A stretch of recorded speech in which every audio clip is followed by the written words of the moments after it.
Oke, kita akan membahas. Jadi di tabel tersebut ada 3 jenis makanan yang mengandung protein, lemak, dan karbohidrat.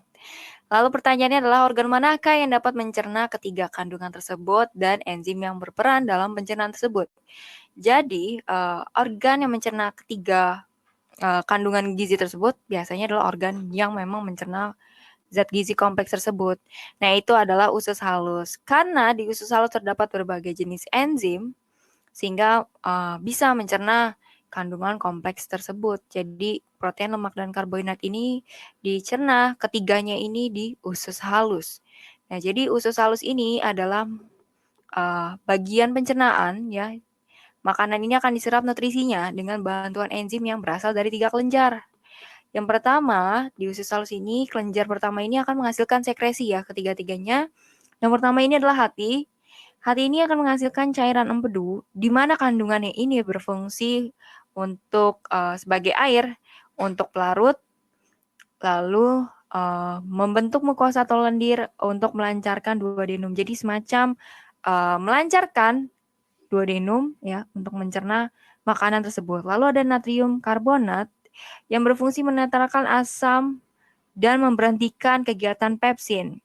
Jadi asam yang berasal dari lambung HCl itu akan dinetralkan di bagian natrium karbonat ini sehingga bisa mengoptimalkan kinerja enzim dari usus itu sendiri. Lalu ada sebagai emulsi lemak. Nah, yang kedua adalah pankreas. Pankreas ini akan menghasilkan enzim lipase, tripsin, dan amilase. Lipase ini akan memecah lemak menjadi gliserol dan asam lemak. Tripsin mengubah protein menjadi asam amino. Yang ketiga adalah amilase, di mana amilase ini akan membentuk amilum lalu dipecah menjadi glukosa dan maltosa. Lalu pada usus halus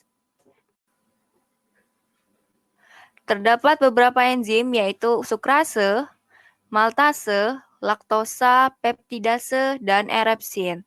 Nah, sukrase ini akan mengubah sukrasa, menghasilkan glukosa dan fruktosa. Lalu, maltase mengubah glukosa menjadi glukosa, laktosa akan mengubah menjadi glukosa dan galaktosa. Lalu ada peptidase, yaitu mengubah peptida menjadi asam amino, sedangkan erepsin mengubah pepton menjadi asam amino. Jadi, makanan setelah dicerna melalui enzim, makanan akan diserap melalui dinding jejunum dan ileum, yaitu bagian penyerapan dalam bentuk glukosa, asam amino, gliserol, asam lemak, vitamin, dan mineral. Selanjutnya akan diproses menuju usus besar untuk penyerapan air.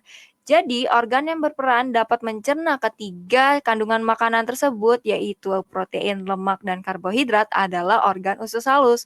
Usus halus ini memiliki banyak enzim sehingga bisa mencerna kandungan gizi yang kompleks.